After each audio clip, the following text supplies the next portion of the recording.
Good evening. What's going on, everybody? Welcome to a brand new Pro Wrestling Talk video brought to you by Blitzball Champ Gaming here on the U to the Tube.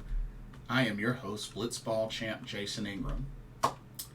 So, Tokyo Joshi Pro Wrestling. Summer Sun Princess 23 is officially in the books. And for this video, I am going to give my review, going to go over the matches, and I'm also going to give an update on the upcoming schedule for TJPW. Some new shows got announced, so I'll be sure to mention those. But yeah, going to review Summer Sun Princess 23 and then talk about the schedule. So let's go ahead and jump right in. We had 10 total matches and 4 championship matches. So, decent handful of title matches to go for this card. This took place July 8th, Saturday, July 8th. This was at the Tokyo Ota City General Gymnasium in Tokyo, Japan. Pretty nice venue. But yeah, let's go ahead and run down the card. All right. Okay. Starting off, TJPW Summer Sun Princess 23. We had ourselves a tag team match. We had the team of Daisy Monkey, which is Suzume and Arisu Endo, taking on the team of Moka Miyamoto and the returning Juria Nagano, having her first match back from injury. So good to see Moka Miyamoto and Juria Nagano back together as a tag team. And to tell you the truth, I have to say, they definitely didn't miss a beat. Chemistry, still there, still working together great as a tag team. But, same as Daisy Monkey, which they definitely have more experience as a tag team. But this was actually a really good opening match. It was really good to see Juria Nagano back in action, and she looked good. She looked really good. All 4 of these ladies definitely brought their A game. Solid opening match. I was really disappointed with the outcome, though. I did not expect the ending to be this way. But Arisu Endo ends up submitting Juria Nagano with a camel clutch. She was able to fight it off once, but then second time was just a little too much, and she ended up tapping out. I was just really shocked. I didn't expect her to have her return match and then lose, especially not by submission. So, was kind of disappointed. But at the same time, I really believe that this is an opportunity to put Daisy Monkey into the tag title picture. I mean, Daisy Monkey's been doing their thing for a while. And you know what? A lot of folks are saying they could be the favorites to potentially win the vacant Princess Tag Team Championships. You know, those are still up for grabs. Because remember, the Magical Sugar Rabbits had to relinquish those titles due to Yuka Sakazaki's neck injury. But definitely got to keep an eye out on Daisy Monkey. I think they're definitely making a strong case to be in the lineup to wrestle for those titles. And I think Juria Nagano, Moka Miyamoto, maybe as well. Just got to get them, more matches, get them some wins, and hopefully they'll be in the picture. I was also thinking free Wi-Fi, Hikari Noa, now Kakuta. I think that's another good one. Kyoraku Kyome, Hyper Misao, Shoko Nakajima. I think that's another one. So, I mean, just a couple of teams I wanted to throw in there that I think could potentially fight for the vacant Princess Tag Team Championships. But, hey, we'll see. Only time will tell. Anyway, let's continue. All right. Next up. All right. We had an 8-woman tag team match, and this was pretty loaded. This was pretty loaded. So team number 1, we had Mahiro, Kiryu, Haruna, Neko, HIMAWARI, and Shino, Suzuki taking on team number 2, made up of Toga, Toribami, Runa, Okubo, and Haru, Kazashiro. This was actually another solid match. Good to see Haruna Neko back in action. So I thought she looked really good. Definitely Toribami definitely looked like the leader on that second team. She really got in a lot of offense for that team. And also so did Haru Kazashiro. I felt like there could have been more that we could have seen out of Toga. I really expected to see a little bit more of her, but it is what it is. But I have to say, the ending I didn't quite expect, but I am actually thrilled at how this match ended. My girl HIMAWARI showing up and showing out, picking up the victory for her team, submitting Haru Kazashiro with a single leg crab. And she really had some torque on that single leg crab. But congratulations to HIMAWARI getting the submission victory for her team.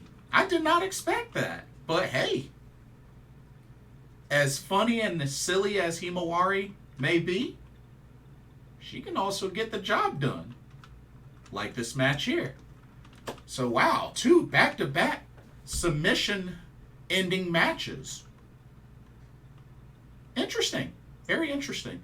But yeah, this was a good match. This was a pretty good match. But yeah, shout out to my girl HIMAWARI. Pulling off the victory for her team. That's what I like to see. I love it. Okay, let's keep it going. All right, we had ourselves another tag team match. This time we had the team of Ryo Mizunami and Nao Kakuta taking on the team of ASUKA, aka Vinny, and the casual beauty Yuki Kamifuku. I was definitely digging both entrances for both of these teams. Of course, Nao Kakuta was wearing the sunglasses of Ryo Mizunami, and ASUKA and Kiryu had special escorts during their entrance, and actually did a little dance as well. So thought that was really cool. But they went to town early on Ryo Mizunami and Nao Kakuta, and it definitely shows those two ladies have a lot of good chemistry together. And I hope to see those two compete as a tag team more. They definitely had a great thing going. And ASUKA, she hits hard. She not only hits hard, but had a good dose of high flying in this match. I mean, she can really wrestle any style when you think about it. And once again, this is another match that really shows and proves that Nao Kakuta is underrated. Underrated. I know I've seen quite a lot from her and how she does with Hikari Noah as, free Wi-Fi. But Ryo Mizunami was a solid leader in that tag team, really kind of directing traffic.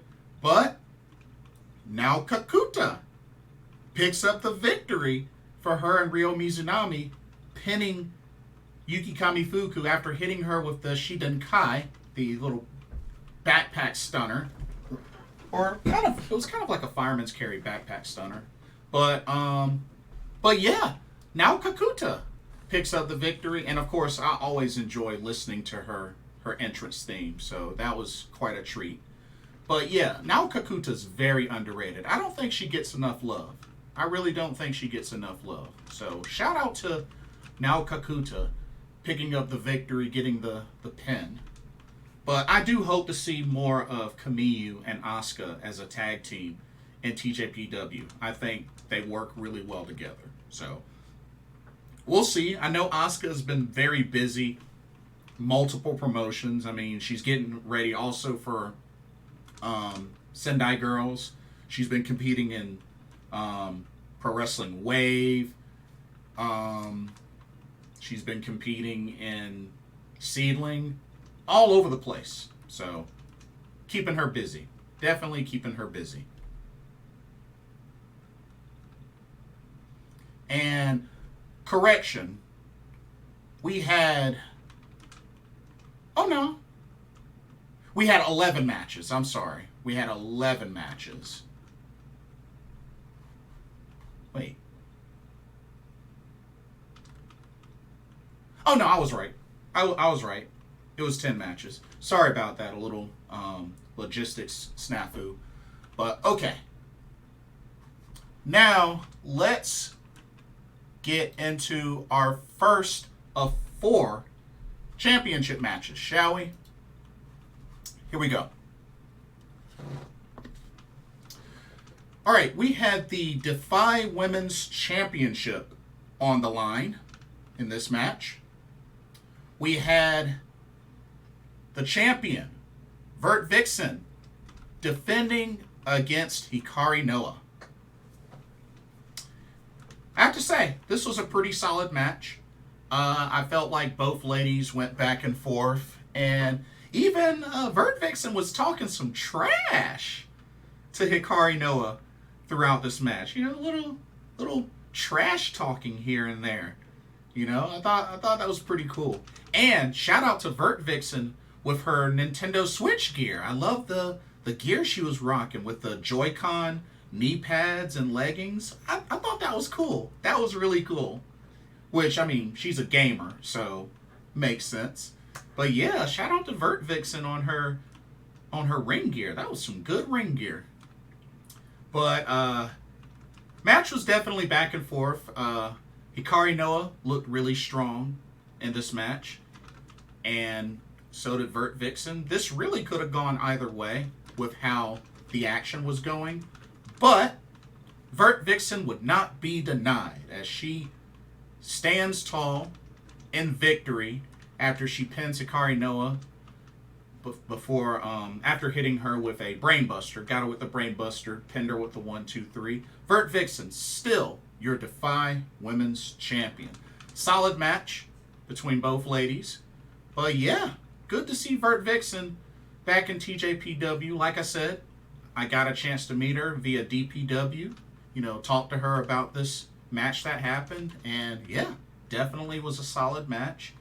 And hey, maybe we'll see more VertVixen in TJPW and anywhere else in Japan. Why not? I like her. I think she's cool. And she's really nice in person. But, you know, we'll see. We'll see. All right. Now for the next match. Okay, so we had a 3-way tag team match. So triple threat. And Sayori Namba made it clear that this was no touch, meaning that the teams did not have to tag in. So pretty much lucha rules was what they were doing. You know, they could just come in. They didn't have to tag in or whatnot. But yeah, that was for this match. But anyway, your 3 teams. Team number 1, you had Ajakong and Raku versus Kyoraku let me slow down. Kyoraku Kyome, which is the big kaiju, Shoko Nakajima and Hyper Misao, versus team number 3, made up of Palm Harajuku and Max the Impaler. Woo! This was a wild match. This was a really wild match. And it was really funny seeing Hyper Misao try to get in between Aja Kong and Maxi Impaler. But it was pretty cool to see those two start the match. You know, definitely hard hitting from them. Definitely quite an interesting pairing with Raku and Aja Kong. But hey, they were doing their thing. Saw a little trash bin and a pillow used as weapons, like Hyper Misao using that fancy hyper bicycle as a weapon. Of course, Max the Impaler tossing and throwing around Palm Harajuku as a weapon. So yeah, this match was wild. This match was really wild. Hyper Misao using the cold spray throughout the match a bunch of times. So yeah, this had a good dose of action and comedy throughout the whole match. So this definitely didn't disappoint. But yeah, the more experienced team pulled out the victory as Shoko Nakajima pins Palm Harajuku after hitting a diving senton. So Kyoraku Kyome, Shoko Nakajima, Hyper Misao picks up the victory in this triple threat match. But I have to say, like I said earlier, this is a team that I think would be a good team to put in the picture to go after those vacant Princess Tag Team Championships.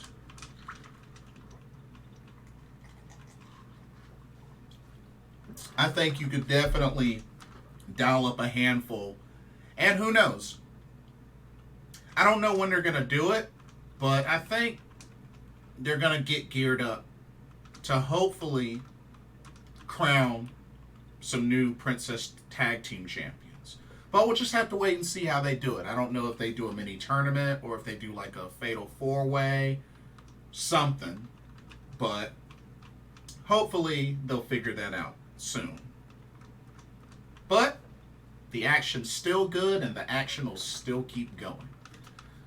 Okay, before we go into our next match, here's a quick word on the sponsor, Game Beauty.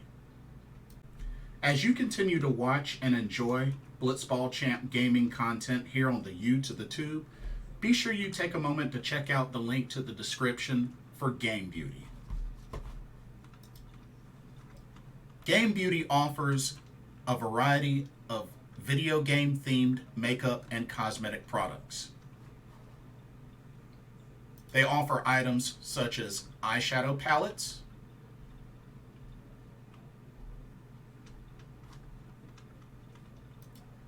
elemental pearl highlighters,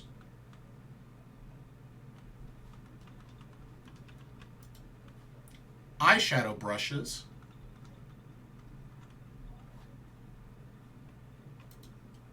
and even non-makeup items such as these graphic t-shirts.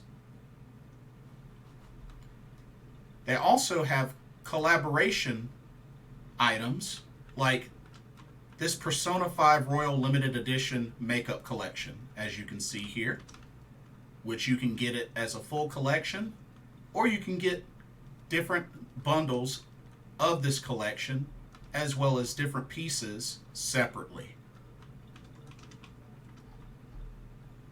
Also, Game Beauty offers free domestic and international shipping to most countries for orders over $60. And be sure to use the promo code Blitzball_champ, all in caps, and you can get 10% off of your order. So be sure to take advantage of that nice little discount.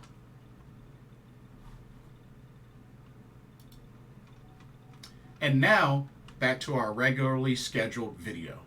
Enjoy.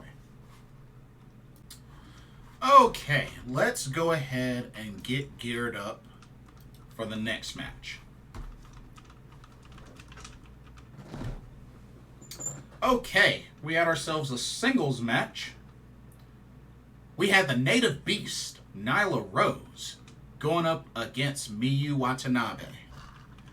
I can already tell from the little press conference that they had that this was going to be intense. This was quite a matchup. Like I said, it was originally supposed to be Nyla Rose versus Yuka Sakazaki, but she's not cleared to compete. But Miyu Watanabe was quite a good replacement, if you ask me. I thought she was a really good replacement.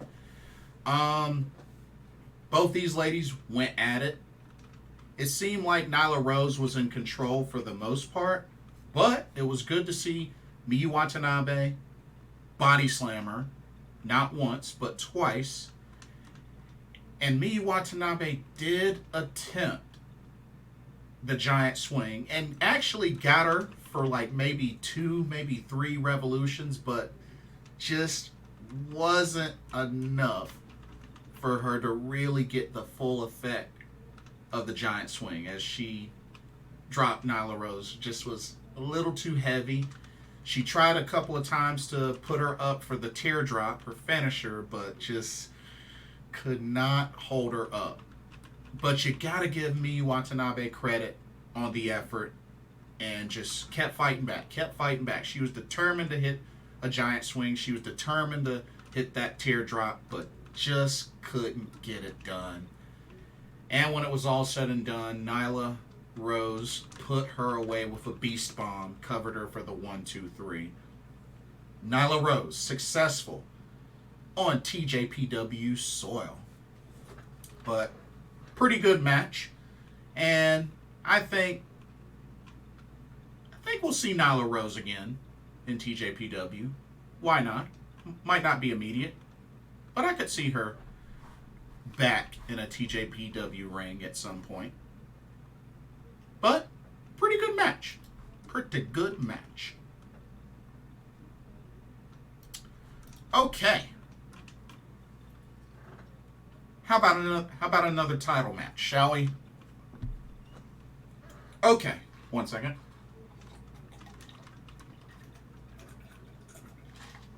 Ooh, thirsty. All right. So, this was originally just a regular singles match, but it has been upgraded to a Pro Wrestling Eve championship match. As the champion, Miyu Yamashita, the Pink Striker, defended the title against Sawyer Wreck. Now, like I said before, Sawyer Wreck, has gotten a good taste of TJPW. Remember, she had that death match with Hikari Noah. I've also gotten a chance to see Sawyer Wreck live via DPW. And this was quite a tough match for Miyu Yamashita. She got wrecked early in this match. And, it was a good clash of styles. Of course, Sawyer Wreck had the size advantage, had the power advantage. But Miyu Yamashita just kept up her strikes, kept chopping that tree down, and just kept bringing it back and forth. This was a good, solid match. But when it all comes down to it, all it takes is one skull kick. And Miyu Yamashita was able to eventually connect with said skull kick. Even was able to kick the multiple chair shot attempts from Sawyer Wreck to the point where she was finally able to hit a skull kick. And Miyu took a bunch of chair shots throughout this match, especially outside the ring, but was not going to keep the Pink Striker down. She hits the skull kick, pins Sawyer Wreck for the 1-2-3. Miyu Yamashita, still your Pro Wrestling Eve champion. So, great match. Solid work between both of these ladies, but it was pretty brutal, especially with all the chair shots. Alrighty, let's continue with the next match. Alrighty, we had ourselves another tag team match, the final tag team match of the card. We had Neo Biishiki-gun, made up of Saki-sama and Mei Saint-Michel, taking on the team of Yuki Arai and Wakana Uehara. And like I said, I was very happy to see Wakana get this opportunity, teamed up with Yuki Arai, going up against a solid tag team as Neo Biishiki-gun. But overall, this was a pretty funny match. A good amount of comedy, especially from Mei Saint-Michel, but a good amount of dominance from Saki-sama. Although, I gotta give Wakana Uehara credit. She had Saki-sama in a good submission, sleeper, for at least a good while. If it wasn't for May Saint-Michel breaking it up, who knows what could have happened. But Wakana had a lot of offense in this match. I got to give her credit. And so did Yuki Arai as well. Both these teams were pretty solid. I know there was a lot in favor of Neo Biishiki-gun, but Yuki and Wakana did their thing. Definitely did their thing. But solid match. Saki-sama was able to put away Wakana after kind of a running boot. Almost kind of like a running, step up Yakuza kick in a way. For the 1-2-3, Neo Biishiki-gun picks up the victory. And even after the match, you saw Saki-sama passing out the rest of her roses to the fans in the crowd. So I thought that was pretty cool.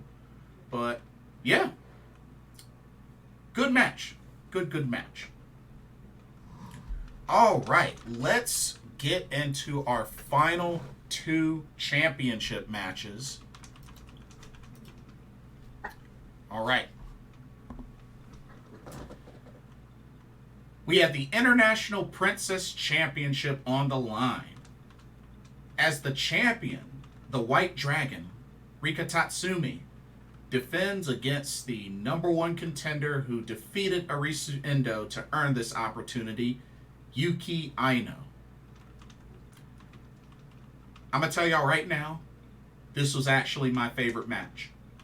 This was my favorite match. And even though it wasn't the main event, this was definitely main event worthy. Yuki Aino's fighting spirit was like times 100 in this match.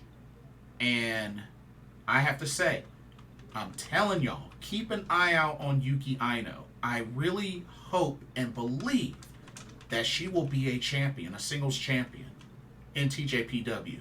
I really do.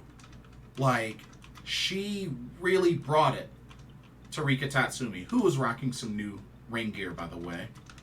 But, just a lot of her offense and fighting spirit. Rika Tatsumi is already a great champion. She's the, first and currently only Grand Slam champion in TJPW history.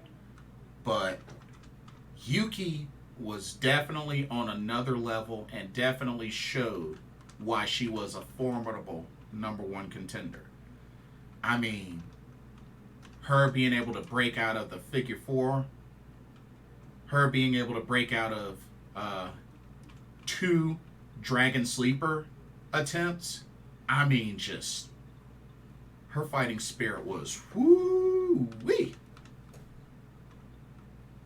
And, even she brought her offense strong to Rika Tatsumi. Doing the gut wrench suplex on the outside and even over the ropes to the inside. Really, Yuki Aino showcasing her power as well. She got some power too. But this was a phenomenal match. And Yuki just would not give up, was so determined. But she came up just a little bit short. Just a little bit short, as Rika Tatsumi was eventually able to put away Yuki Aino with a diving hip attack. And Rika Tatsumi, still your International Princess Champion. But shout out to Yuki Aino. She put on an excellent effort. And like I said, keep an eye out for her. I really believe she is capable of being a singles champion in TJPW. Or anywhere else, mind that. She has really impressed me. These last handful of shows, she has really impressed me, especially as a singles competitor.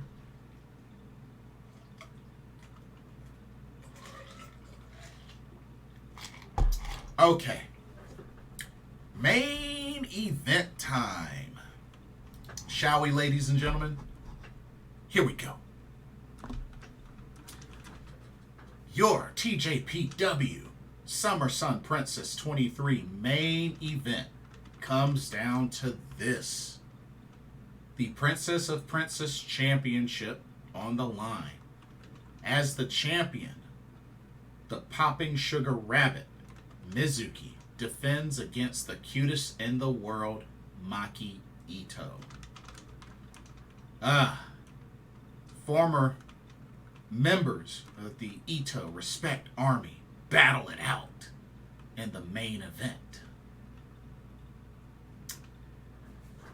I have to say, Maki Ito was in prime form in this match, but so was the Popping Sugar Rabbit. These ladies went hard. Definitely showed in this match. Both high fighting spirit. I mean, both hit each other hard. Both had great submissions. And I tell you, match told a really good story. There was a lot of good, decent build-up to this. And these two ladies have history. You know, even a lot showcased in the video package leading up to this match. A lot of history. And this was also a big opportunity for Maki Ito to become the second Grand Slam champion in TJPW history. Because remember, she has never won the Princess of Princess Championship. She's been International Princess Champion, and she's been Princess Tag Team Champion, especially with Miyu Yamashita. So this was big for her. And she had a great opportunity, but she just couldn't quite get the job done. Also, shout out to Yuka Sakazaki, who was not only on commentary through some of the show, but also was ringside for her best friend Mizuki's match. But Mizuki was able to get in the last bit of offense to secure the victory, pinning Maki Ito with the cutie special on the second attempt for the 1-2-3. And the Popping Sugar Rabbit, still your Princess of Princess champion. So, no title changes at this show. I know some people may think, that's kind of a bummer, but you know what? That's okay. That happens sometimes. But no title changes. But Mizuki, able to defeat Maki Ito, denied Grand Slam championship. So, overall, like I said, overall good show, but I won't say that it was better than Grand Princess 23. I just can't. I can't. This was good, but I can't say that it was better than Grand Princess. But that's just me. That's just me. So, another great show in the books. And they also added 2 more shows to their schedule. So let's do a quick review of the schedule. So Summer Sun Princess is in the books. Okay. Don't forget that we also got the Tokyo Princess Cup 10 getting ready to start. That's next weekend, July 15th. And remember, you got the early bracket matches, July 15th, 16th, 17th, and the 22nd. Quarterfinals on the 29th. Semis on the 12th of August. And the 13th of August is the finals of the Tokyo Princess Cup 10. So, usually, winner gets a trophy and gets a shot at the Princess of Princess Championship. So, something to keep in mind. Okay. July 27th, there's TJPW Summer Athletic Park match, which apparently they're going to have a match. They're going to have like a match where the ladies are split into 2 teams, and they're going to wrestle pretty much at, what is it, a water park or some sort of amusement park? So, yeah, they're going to wrestle all around an amusement park. So, apparently the venue is Lake Sagami Pleasure Forest. It's kind of a weird name, but it's supposed to be like some sort of amusement park or whatnot. So, interesting. Or I think maybe last time they did a water park or something like that. But yeah, so that's July 27th. And that's actually a pay-per-view. That's a pay-per-view. So find that pretty interesting. But yeah, that's a pay-per-view. Okay. August 5th, we got TJPW City Circuit 23 at the Niigata Duo Cerezo. And they have one match announced for that so far, which is Aja Kong versus Super Sasadango Machine. Never heard of the other guy, but I think they said he wrestles on DDT.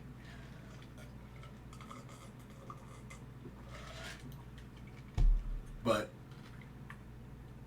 never heard of him. But that is August 5th, TJPW City Circuit 23. And then as we get into the fall season, we got Wrestle Princess 4, which will be October 9th. So October 9th for Wrestle Princess 4. And then the 10th anniversary We Are TJPW show, which will be Yuka Sakazaki's last. And that's December 1st. December 1st.